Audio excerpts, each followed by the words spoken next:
Good morning. We are on record. The time's 10:11 a.m. on July 16th, 2015. Here begins media number 1 of the deposition of Brian Wheeler in the matter of Silva versus County of Kern. This case is in the United States District Court, Central District of California, and the case number is 1:13-CB-01051-LJO-JLT. This deposition is taking place at Chain Cone Styles in Bakersfield, California, and is being taken on behalf of the plaintiffs. The videographer is Sarah Randall with the court reporter Susan Wood, appearing for Wood and Randall Certified Shorthand Reporters. Would counsel please identify yourselves and state whom you represent, beginning with plaintiff's counsel. Thomas Seabaugh from the law offices of Dale Gallipo. I represent plaintiffs MLS, CJS, CRS, EZS, Mary Silva, Salvador Silva, and Chris Silva. Neil Gelawat, Chain Cone Styles, on behalf of the same plaintiffs. John Teo, Rodriguez and Associates, on behalf of plaintiff Tara Garlick and Garlick versus County of Kern, and also on behalf of the Arrieta plaintiffs in the companion case of Arrieta versus County of Kern. Edward Wolf of the Office of the Attorney General, for Highway Patrol Officers Michael Phillips and Michael Bright. Brandy Gustafson from Weekly and Art, on behalf of Sergeant Douglas Sword, Deputy Jeff Kelly, and Deputy Luis Almanza. I'm Scott Fontes from the Office of County Counsel. I represent County of Kern, Donnie Youngblood, Ryan Greer, Tanner Miller, David Stevens, and Brian Brock as defendants in the Silva matter. Would the reporter please swear in the witness? Raise your right hand, please. Do you solemnly swear the testimony you're about to give shall be the truth, the whole truth, and nothing but the truth, so help you God? Yes. Could you please state and spell your full name, please? Brian Lloyd Wheeler, BRIAN LLOYD WHEELER. Have you ever had your deposition taken before? I don't believe so. Have you ever testified in court before? Yes. About how many times? A lot. Would that mostly be in your capacity as a law enforcement officer? Yes. You understand you have a duty to tell the truth today? Yes. You understand the oath you just took is the same oath you would take if you're testifying in court before a judge or jury? Yes. If you don't understand a question today, will you let me know? Yes. If you understand we can take a break at any time? Yes. I also understand you're expecting some happy news today. Yes. You understand that if you get some happy news in that happy event, we will adjourn and let you go to your family. Great, thank you. But we do have an understanding that if we do that, that you'll come back and answer the rest of the questions some other time, whether it's before or after the discovery cutoff. Yeah, if for some reason we have to conclude abruptly today, we will make them available for further deposition, whether it's before or after the cutoff. Okay. You understand the court reporter will be preparing a transcript of this deposition? Yes. So because of that, it's important that we don't talk over each other and we both speak slowly and clearly so that she can take everything down. Okay. You understand you'll have a chance to review and make corrections to the transcript after it's been prepared. Okay. But any corrections you make may be commented on by an attorney before a judge and jury and could affect your credibility. You understand that? Okay. So it's in your best interest to give us your best testimony today. You understand that? Yes. Any reason why we should not go forward with the deposition other than the family circumstances we already talked about? No. When did you first become a law enforcement officer? I graduated the academy in May 8th of 1990. Started the academy January 16th, same year. So. And have you been with the Kern County Sheriff's Office ever since 1990? Yes. What year did you graduate from high school? 1985. Did you attend any college or university? Yes. Did you obtain any degrees? Later. What degrees do you hold? I have a bachelor's in criminal justice administration with a focus on management. Any other higher diplomas or degrees? No. What's your current rank at the Kearney County Sheriff's Office? Chief Deputy. And where is that on the chain of command in terms of the, that's one of the highest ranks? Yes, the sheriff is the highest. The undersheriff is under the sheriff, and then there are 4 chief deputies. And obviously that rank carries with it some leadership responsibilities. Yes. What specifically are your leadership responsibilities? Currently, I'm signed to the Law Enforcement Bureau. And what does that assignment involve? Daily management and oversight of all the law enforcement operations as far as patrol within the sheriff's office. You understand you're here today, and we're going to be talking about the in-custody death of David Silva, which took place in May 2013. Yes. And you understand you're here today to answer on behalf of the County of Kern and its Sheriff's Department. Yes. So in other words, I'm not asking you for your personal knowledge or beliefs. I'm basically asking you for the response of the County of Kern to the questions I'm asking. Understand that? Okay. And you've been designated by the County of Kern to answer on its behalf with respect to a number of subject matters or topics. You understand that? Yes. Okay. I'm putting in front of you what the court reporter has marked as Exhibit 9. This is a, you see on the front page it says, Notice of Continued Deposition of County of Kern. You see where it Yes. says that? And you see on the bottom where the court reporter has put Exhibit 9. Yes. I have extra copies for everyone if anybody needs a copy. Okay. You'll turn to page 4 of that document.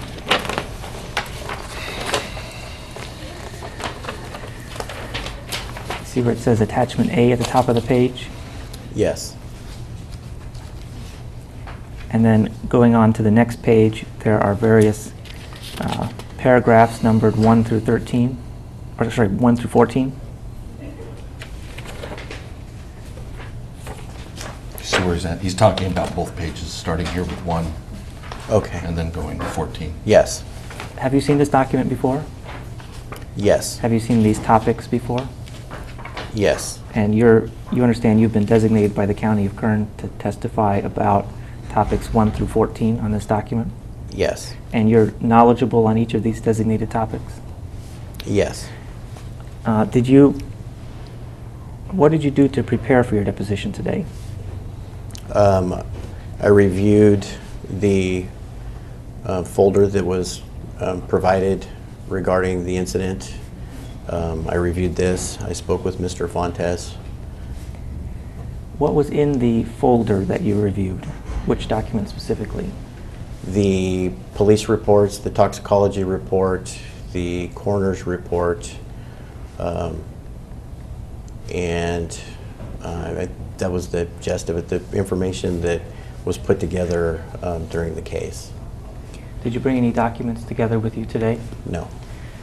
If you turn to page 6 of the document in front of you, you see where it says Attachment B at the top of the page? Yes. And you understand that these are various categories of documents that we requested be produced at the deposition today? Yes. But just for the record, you haven't brought any documents today. It's asked and answered. And for the record, there are no documents responsive to categories 1 through 3. Okay, I'll withdraw the question. Turning back to page 4. You have page 4 in front of you? Yes. Okay.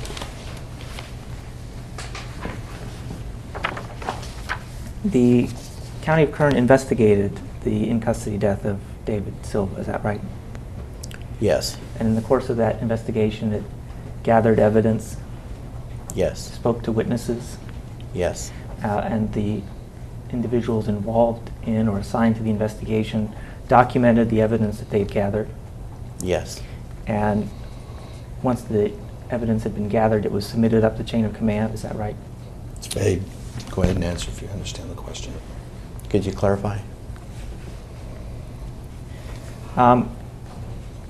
Were any findings made with respect to the County of Kern's investigation? No. Did the County of Kern make any findings as to whether the conduct of its officers was within or not within policy? No. Who is the final policymaker or person with final policymaking authority for the County of Kern It's vague. I'm sorry, go with ahead. respect to the in-custody death of David Silva? It's vague. It also calls for a legal conclusion, but you may answer. Can you clarify? The County of Kern has policies in place governing the conduct of its police officers and deputies, is that right? Yes. And who is responsible for promulgating those policies? It's vague and overbroad, but go ahead and answer. In what context? Because who is the final decider in terms of what the policy is? Again, it's Who vague. makes that decision? It's vague and overbroad, but you may answer.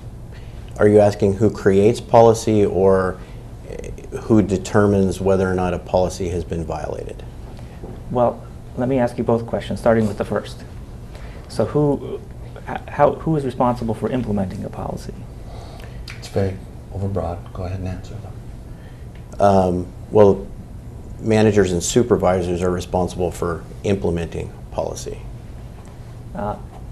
When a new written policy is put into effect, who is responsible for, let me just ask it this way, what's the process for implementing a new policy?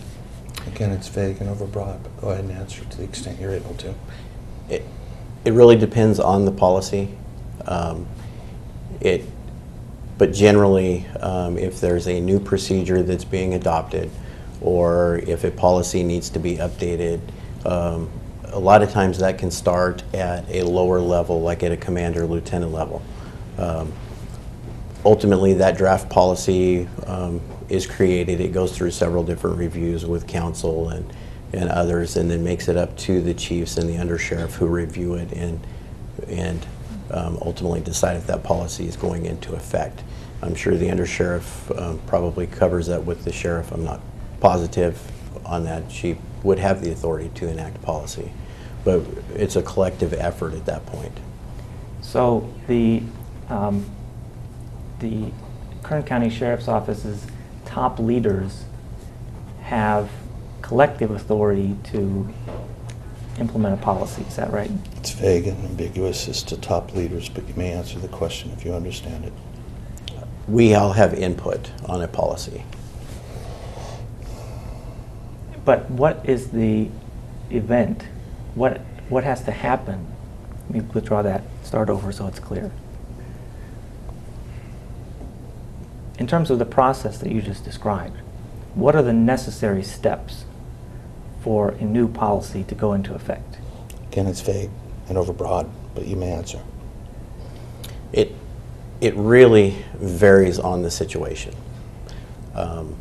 For example, if we are deploying a new piece of equipment that requires a policy to talk about that, that has to go through a process. Somebody's got to write that policy. We have to, have it reviewed by council to make sure that, the policy is sound. If it results with something that requires training has to be written associated with it. Ultimately, it comes to we call it a policy review committee, that we sit down and we review the policy and we decide whether or not the policy is good. There's also a meet and confer process that goes into that with the unions if it affects their employment. Did you say that there was a policy review committee that sometimes meets? It's not really a formal committee, it's the chiefs. We get together usually with the human resources commander and go over the policy. Any proposed policy, new policy, or policy changes. When this policy review committee meets, who is on that committee? The human resources commander. Usually the undersheriff is there. If not, we have met without the undersheriff, but it's the chiefs, chief deputies.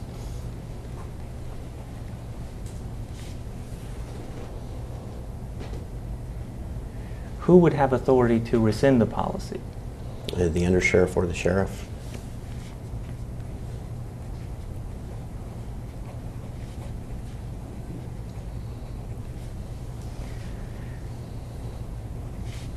Okay, now let's talk about the second part of the question we talked about earlier, and that's how do you make a determination as to whether a policy has been violated?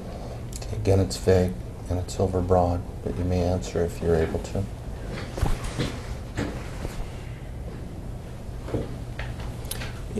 Again, it varies by situation.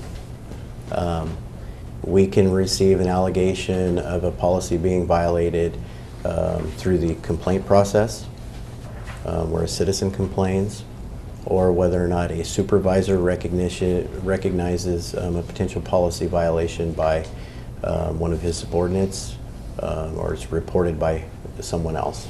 That then goes through the discipline process, which ultimately lands at a discipline review board.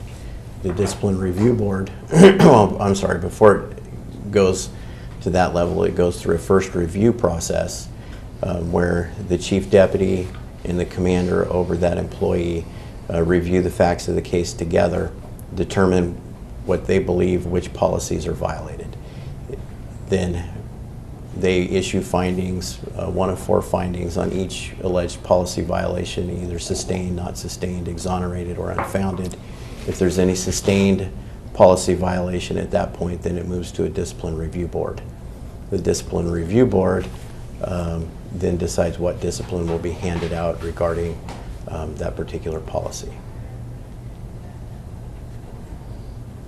And is the discipline review board does the discipline review board have the final say in terms of whether a policy has been violated?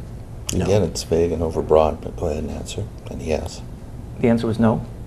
Sorry.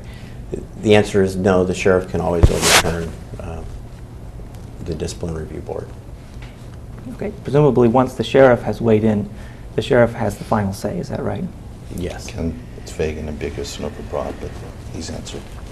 With respect to this case, meaning the in-custody death of David Silva, was there ever anything like a complaint process that you described just now? No. Not that I'm aware of. Was there ever a complaint or process initiated by a supervisor as you just described? No, not that I'm aware of. Did anything ever go before a discipline review board in this case? No. And so obviously a discipline review board never made any findings, but in this case with respect to whether any policies had been violated. Correct. And the chief never made any findings or recommendations in terms of whether the conduct of any of the deputies had been inside or outside policy. Is that right? Can you clarify that? We have 4 chiefs. Okay, but who, just so we have the record, who are the 4 chiefs Now or at the time of the incident? at the time of the incident? At the time of the incident, Chief Deputy Kevin Zimmerman, myself, Chief Deputy Shelley Castaneda, and Chief Deputy Francis Moore. Can you spell Castaneda for the record? Castaneda.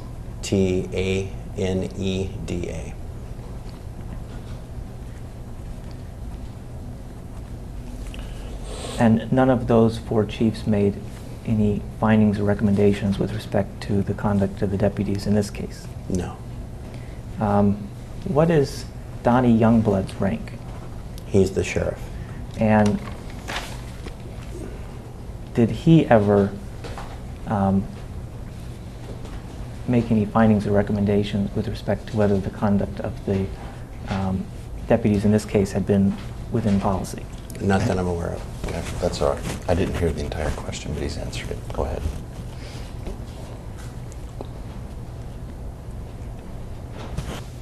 Sheriff Youngblood appeared at some press conferences in connection with this case, is that right? Yes. And at the press conference, he said, didn't he, that the conduct of the officers was within policy? Well, that assumes facts, argumentative. I don't recall.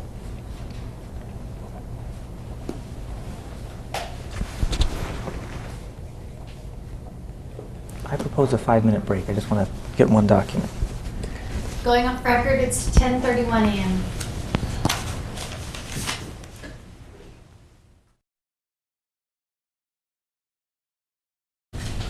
Back on record, it's 10:39 a.m. Okay. Sorry about that. Short break. I'm handing you a document where I put the number 10 at the bottom.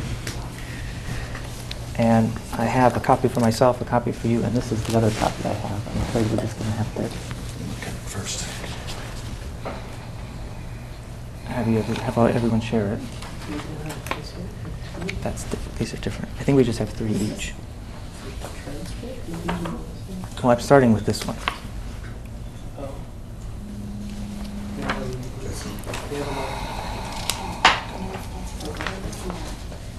They're looking at. This is different. This is different.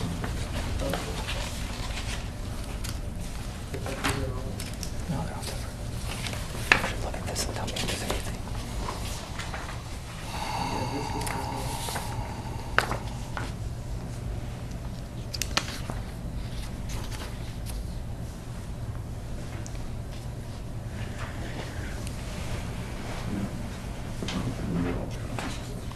Is that the transcript? I don't know what it is. Yeah, it No, appears but to be. Start with good afternoon. this is the transcript. No, That's not what you've given me. no, I haven't. Okay. I gave him this, starting with this one. Oh, okay. So you have extra copies? Oh, Yeah, we yeah, do no, have these are, copies. there they are. That's more.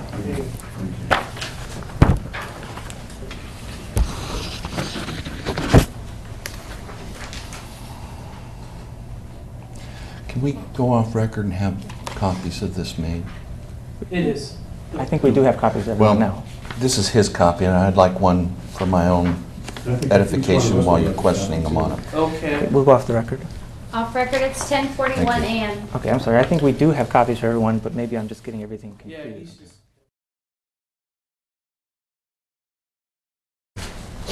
Back on record, it's 10:53 a.m. Okay, I'm sorry about the confusion, but now, as I understand it, you have 3 documents in front of you. Is that right? Yes. One has been marked Exhibit 10, 111, 112. Is that right? I have one marked 10.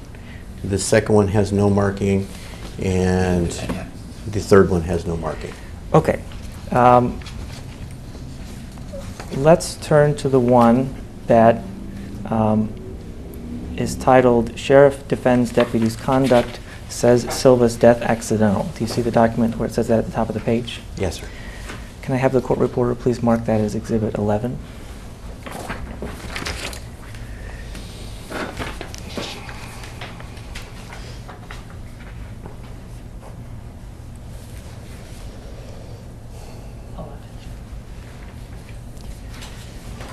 Okay, I'll ask you to turn to page 2 of that document.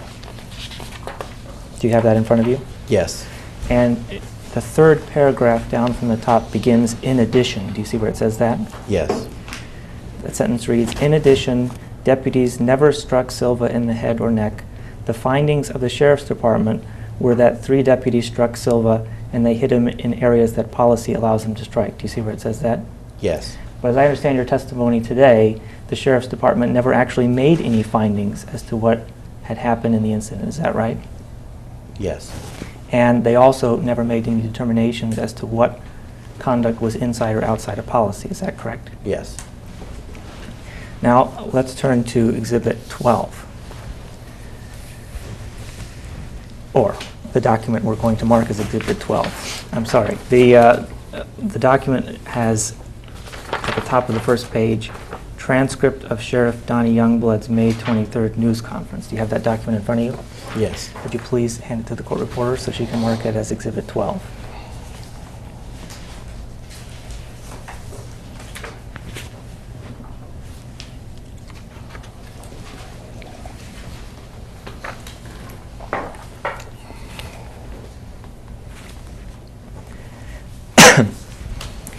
Do you have Exhibit 12 in front of you?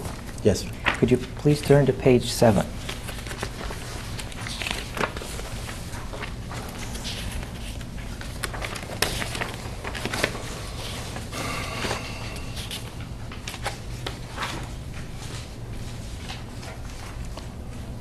you have page 7 in front of you? I have a page that's labeled 7/8 at the bottom. Do you see towards the middle of the page in italics, it says reporter, the call this morning for an oversight committee into these matters for the community. What's your take on that? Do you see where it says that? Yes. And then Youngblood responds, that's a great question, but I will tell you, this case personifies exactly why a citizen review board is not a good idea. I, as the sheriff or the chief of police, we deal in facts, we deal in law, and we deal in policy. Do you see where it says that? Yes. Do you know what facts he was referring to when he made that statement? Well, it lacks foundation, calls for speculation, assumes facts, but go ahead and answer if you're able to. It appears to be a general statement by the sheriff, so I couldn't say what facts he's referring to in the way that question is asked and the way he's answered.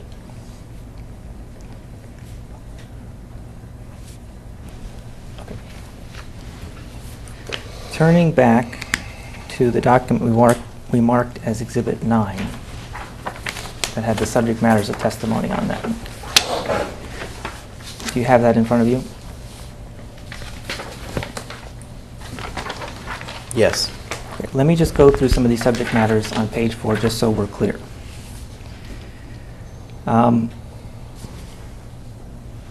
Your testimony today is that there were no findings in the County of Kern's investigation into the in-custody death of David Silva. Is that correct? That's vague. Go ahead and answer. Is that correct? Can you clarify, please? Well, the question is, I'm sorry, I'm going to need to take a drink of water. Can we go off record for just a moment? Off record, it's 10:58 a.m. Sorry to load the cough.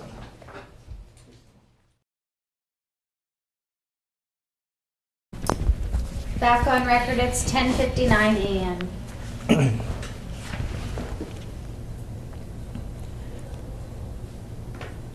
On number 6, did any final policymaker or person with final policy making authority make any approval or disapproval of the conduct of any of the deputies involved in the incident with David Silva? It's vague, it's overbroad, calls for legal conclusion. You can go ahead and answer if you're able to. Not that I'm aware of. Let me ask it this way. Did the County of Kern approve or disapprove of any of the conduct of any of the deputies involved in the incident with David Silva? Again, it's vague and overbroad, but you may answer. Not that I'm aware of.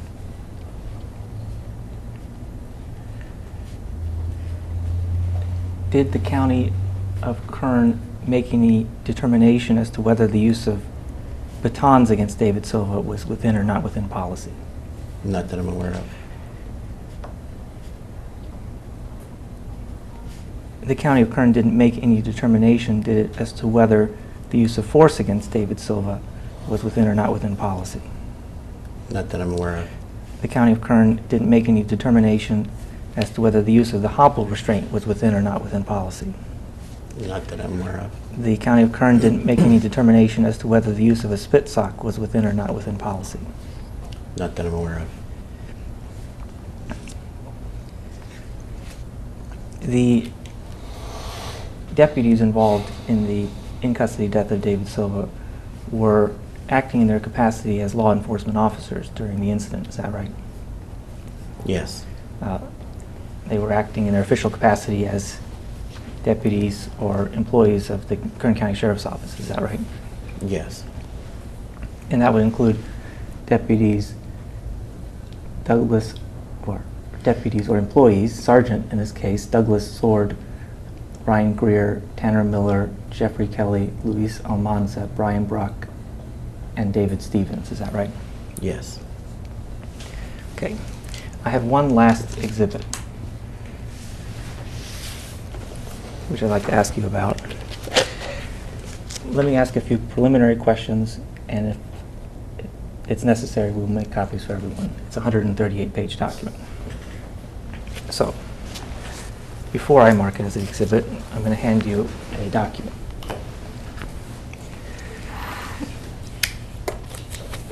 This document says Incident Investigation Report at the top of the first page. You see where it says that? Yes. And on the bottom right-hand corner, it says page 1 of 38. Page 1 of 138. Yes. Is this a document that you've seen before?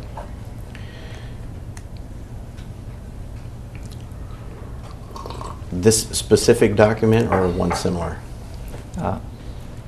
Well, first let me ask you about this specific document. Is this specifically a document you've seen before? This is what our reports look like. You see at the top of the page where it says case number SR 13-12817? Yes.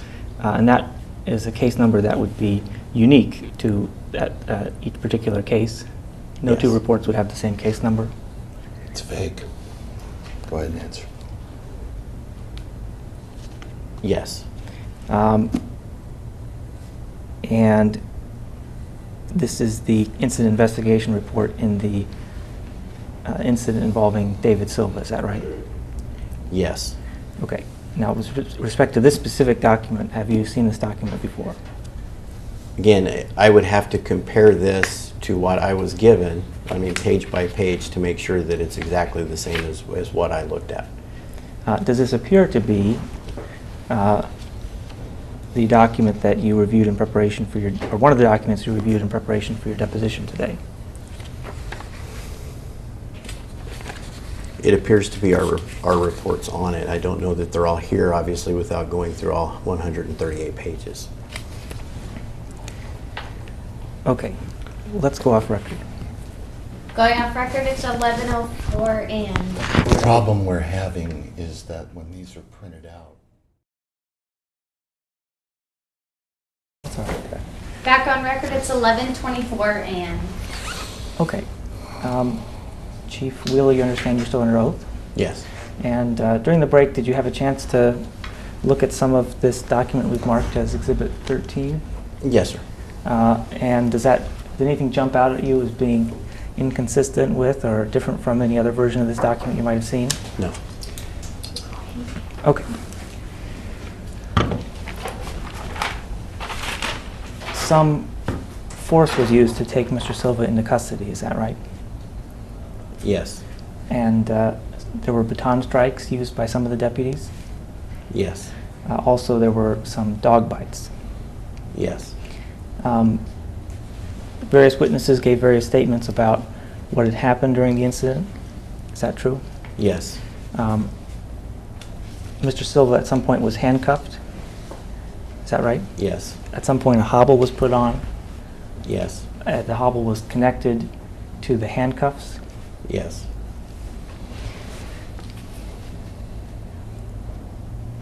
If you turn to page 11 of this document,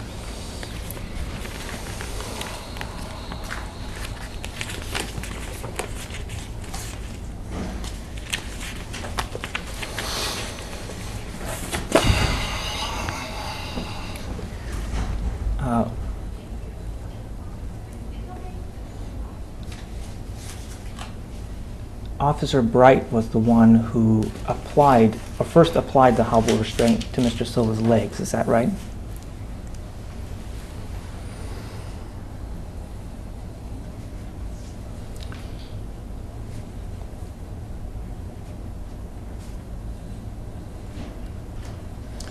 Let me just make an objection. It lacks foundation.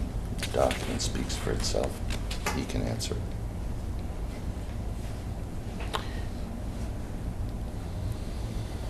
Are you referring to paragraph 5? That's right.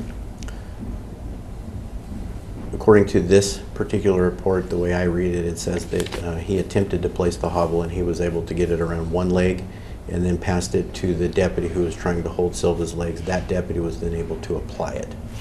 Do you know which deputy that was? I don't recall. Did the County of Kern ever make any finding as to which deputy that was? I don't recall. Are you saying I don't recall because that's information that you may have had at some point? I don't remember if we made a determination of who that deputy was, as I sit here right now.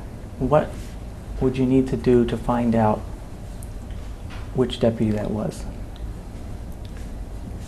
I would have to go back through the individual interviews with the deputies and see if it's stated in there. What I'm saying is I may have read that at one point, but I don't remember if I read that right now to tell you. Did the County of Kern ever make a determination as to which officer had connected the hobble to the handcuffs? Yes. Which deputy or officer was that? I don't recall. I'd have to go back through the report interviews and find that. Did the County of Kern ever make a determination as to whether connecting the hobble to the handcuffs under those circumstances was within policy or not? It's No. vague, overbroad, but he's answered. I'll ask you to turn to page 25 of this document.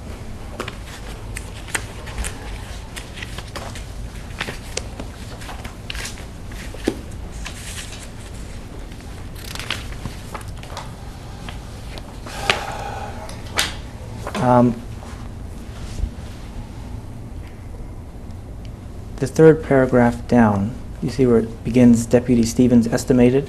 Yes. Mr. Silva stopped screaming and moving approximately a minute after the hobble was placed on, is that right? Black's Foundation. Calls for speculation. Document speaks for itself. You may answer. According to this interview, I would say that's Deputy Stevens, his perception of what occurred at that time. Did the County of Kern ever make any finding as to how long Mr. Silva was on his stomach after he'd been hobbled? No. Isn't it the Kern County's policy that after somebody is hobbled, they should be immediately turned onto their side? I'd have to refer to that policy, if you can refer me to the policy to know exactly what it says. I'm putting a 14 at the bottom of what I will offer as Exhibit 14. And so I just have one extra copy of this. This is I'm going to represent to you, this is identical to the F-350 policy that we've talked about in previous depositions. Do you have that document in front of you? Yes. If you look at the fourth paragraph down, do you see where it begins, occasionally officers? Yes. The policy is, quote, occasionally officers may encounter a particularly violent person who continues to fight and resist even after his or her hands are appropriately restrained. There are a number of reasons for behavior of this nature. However, it is most typically related to drug influence, mental illness, or a medical condition. In any case, restraining the person while he or she is in a face-down prone position can inhibit their ability to breathe effectively, unquote. Isn't that the policy? Well, first of all, the document speaks for itself. Second of all, this is now getting outside the scope of this witness's testimony. And there's already been testimony by a person most knowledgeable on policy, so I'm going to instruct him not to answer that question. If you want to tie it into one of the topics that he's been designated to testify to, I'll reconsider, but you've already deposed someone on this particular issue, and that's not his area. Let me ask it this way. Looking at Stevens's statement summarized on page 25 of Exhibit 13, nobody ever determined whether Stevens's conduct was consistent with the F-350 policy or not. Isn't that true? It's vague, ambiguous, and overbroad, but you may answer that question. Can you repeat that, please? Okay, maybe I'll break it down. So Stevens says on page 25 that he estimated that Mr. Silva stopped screaming and moving approximately a minute after the hobble was placed on him, and that he was on his stomach when he stopped resisting and yelling. Do you see where it says that? Yes. Now, my question is, did the County of Kern ever determine whether his conduct was consistent or not consistent with F-350? No.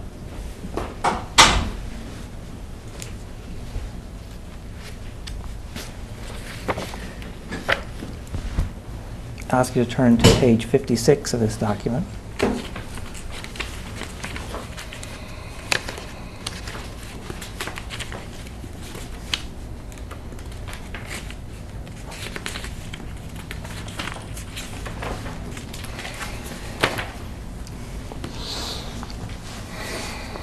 Okay, second paragraph from the bottom.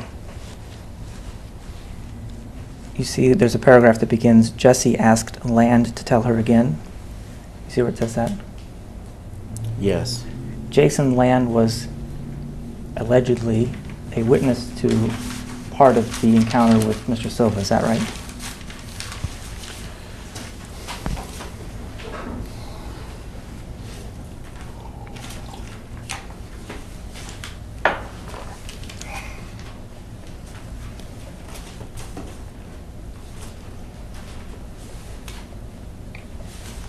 It appears, reading the lead into the report, that he was being interviewed by a news reporter as a witness.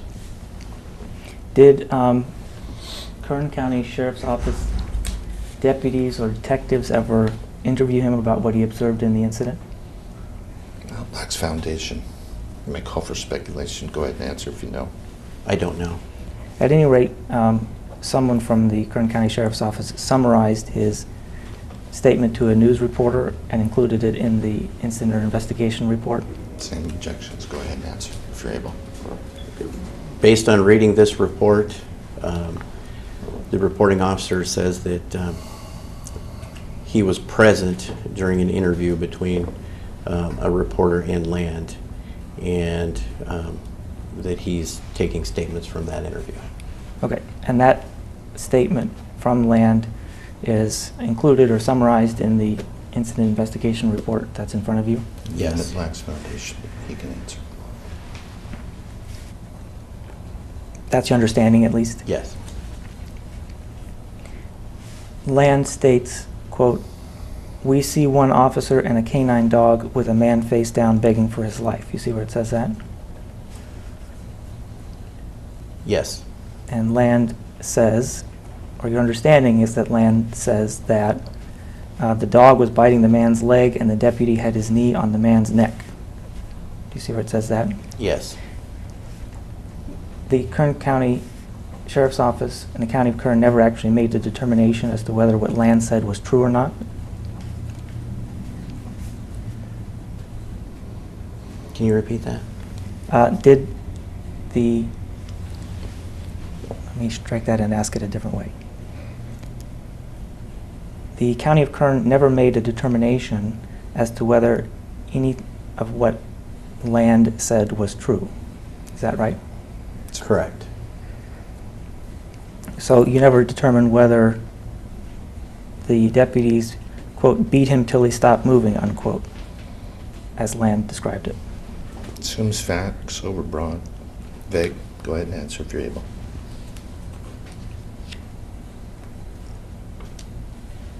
Can you repeat the question, please?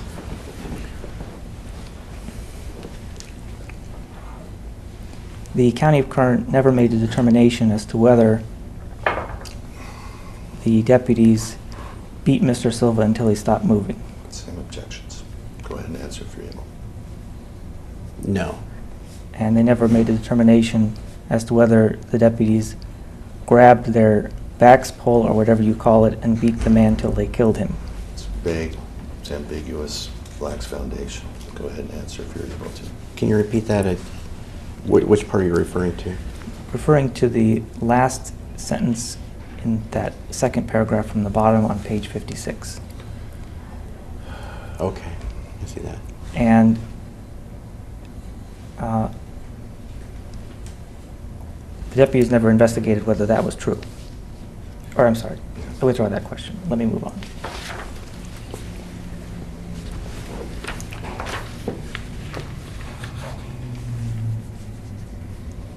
Let me turn to page 61.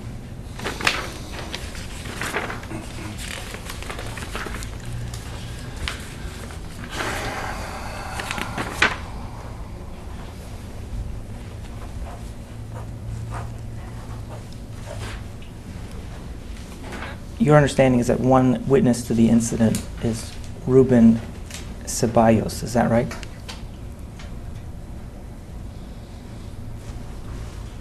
Lacks foundation, calls for speculation. You may answer though. According to this report, he claims he was a witness. He claimed, didn't he, that he was awakened by the sound of a baton hitting Mr. Silva's head. Same objection. Document speaks for itself.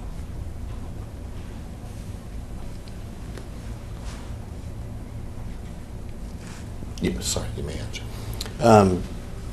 If you're referring to the, looks about the third paragraph under details, he makes several statements, and one of them includes he was awakened by the sound of a baton hitting the subject's head.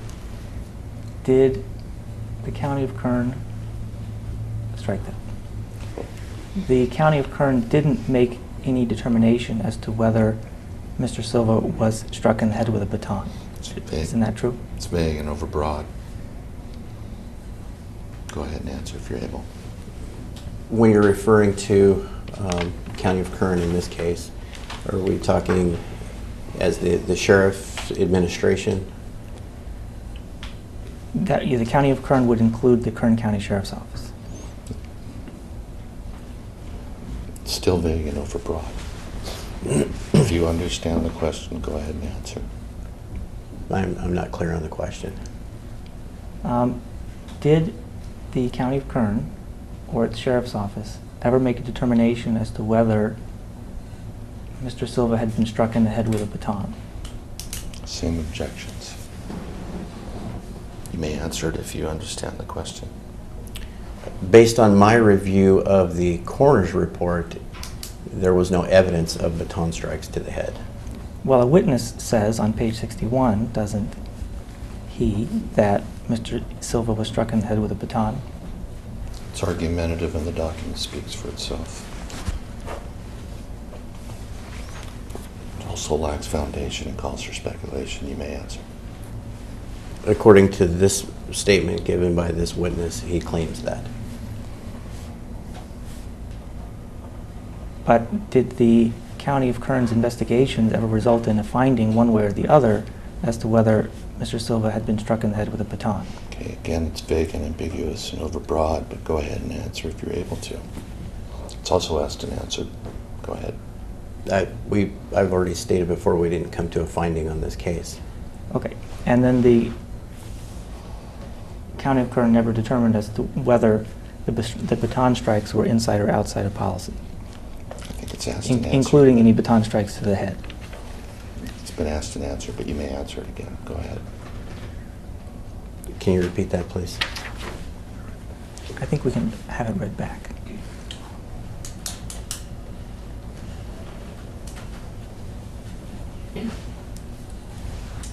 And then the County of Kern never determined as to whether the baton strikes were inside or outside of policy, including the baton strikes to the head. I'm not aware that we have evidence that there were baton strikes to the head. Isn't a witness statement that he observed batons hitting the subject's head evidence that he was struck in the head with a baton? Sorry. Objection misstates the document. It's also argumentative, but you may answer if able.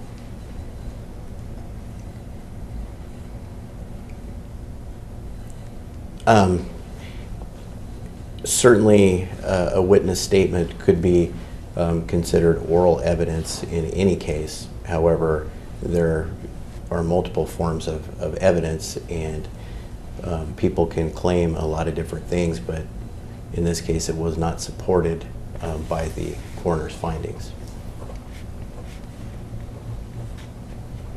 So the County of Kern disagrees in its findings. Withdraw that.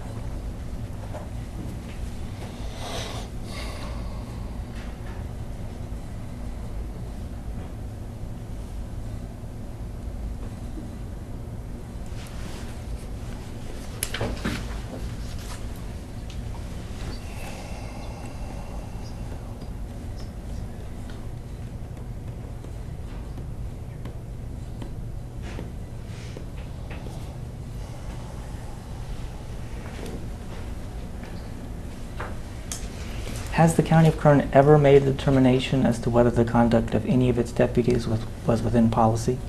Not that I'm aware of. Well, it's vague and overbroad. Are we talking about this case or ever in the history of the county on any case? This particular question is ever about the history of the county in any All case. right. Did you understand it to be that? Could you repeat it then? No, I did not understand it. With respect to the County of Kern, has it ever, in any case, not just including this case, made a determination that an officer or deputy's conduct was inside or outside policy? Okay, first, all right, let me make the record. First of all, it's vague, it's ambiguous, and it's overbroad. It's not relevant or reasonably calculated to lead to the discovery of admissible evidence. And it's also outside the scope of the topics on which this gentleman was designated as person most knowledgeable, but he's answered the question, so go ahead.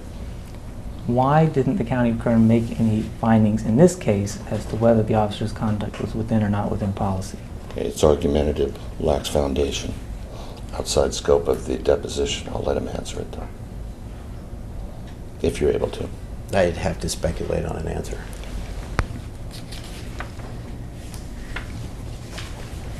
Number 14, in terms of the, referring back to the notice of continued deposition, which is Exhibit 9.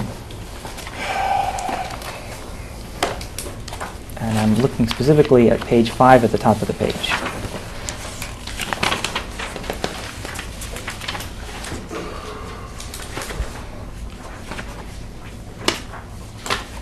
Do you have it? 9, you said? I'm sorry, where are you, counsel? Did you say 9? I'm on Exhibit 9, page 5, Okay, top of page number 14. thank you. Do you have that in front of you? Yes. What were the reasons, let me ask this. Were any of the County of Kern's employees involved in the in-custody death of David Silva retrained after the incident? Not that I'm aware of. Were they reprimanded? Not that I'm aware of. Were any of them disciplined? Not that I'm aware of. Were any of them terminated? Not that I'm aware of. Why not? It's argumentative, lacks foundation, assumes facts. Go ahead and answer if you're able to. Is your question in relation to this incident? Yes.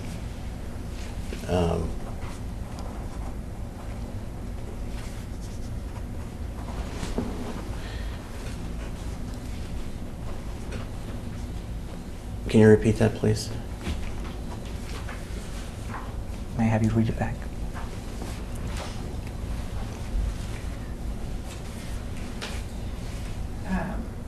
Well, the last question was why not? Question, were any of them terminated? Answer, not that I'm aware of. Question, why not? I don't believe there were grounds to terminate anyone, discipline them. Would grounds to reprimand or discipline an officer include violations of policy? Yes. But with respect to Douglas Sword, Ryan Greer, Tanner Miller, Jeffrey Kelly, Luis Almanza, Brian Brock, and David Stevens, no determination was ever made as to whether their conduct violated policy or not. It's asked and answered. Go ahead. You may answer it again. Correct. If they had violated policy, would reprimands or discipline have been appropriate? It's vague, it's overbroad, it lacks foundation, it calls for speculation, and it's outside the scope of the deposition topics on which this particular witness is testifying. I'll allow you to answer this, but I'm not going to let you go far on this line of questioning. It's a yes or no, if you can. Can you repeat the question, please?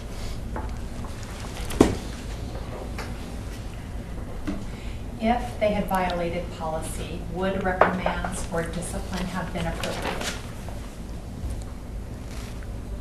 I can't answer that question. It varies.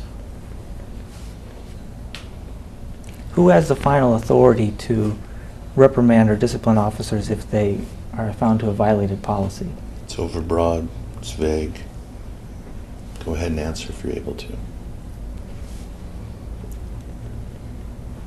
Again, as I stated earlier, it would go through the discipline process, which includes a chief deputy and a commander making recommendations as to which policies were violated, and then it goes to a discipline review board, at which point discipline is then decided upon, and then from there it would go to the sheriff for, if the person choose to appeal it to the sheriff.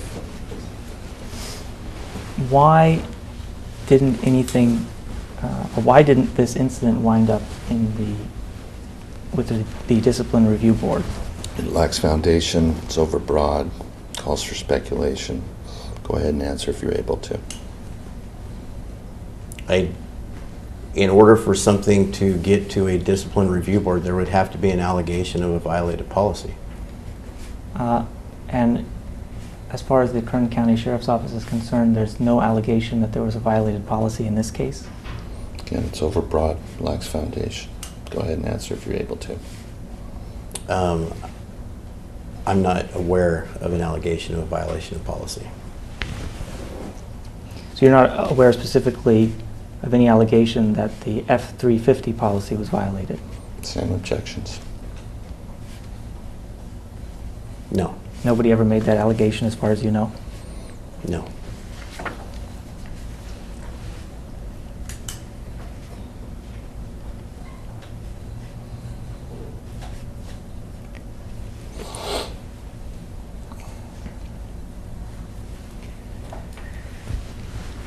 Let's turn to page 71 of the document you have in front of you. That would be the incident investigation report.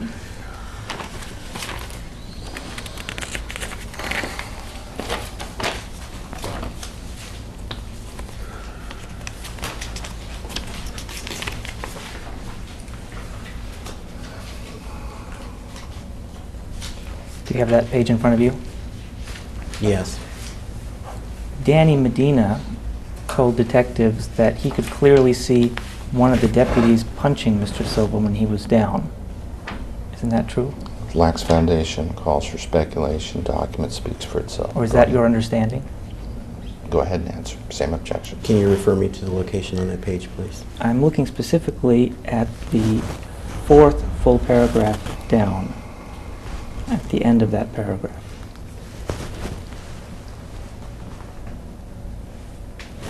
Okay. So is it your understanding that witness Danny Medina told detectives or investigators that he could clearly see one of the deputies pinning the suspect down was punching him? I see that he made that statement to them, yes. In terms of the County of Kern and its Sheriff's Office's investigation into this incident, no finding was ever made as to whether Mr. Silva had been punched by any deputy? Correct. Some of the deputies claimed in this case that Mr. Silva's arms were flailing during the incident. Is that right? Lacks foundation, calls for speculation. Go ahead and answer if you know. If you can refer me to that section. I can say that I know they said he was moving his arms. I don't recall the specific use of the word flailing.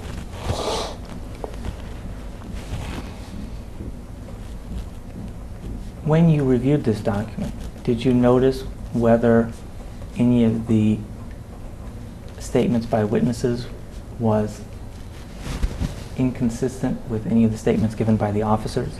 It's vague, ambiguous, and overbroad. You can answer it if you're able. Yes, there's witness inconsistencies in all cases. But the County of Kern and the Sheriff's Office never made any findings as to what was correct and what was incorrect in terms of the inconsistencies. Correct.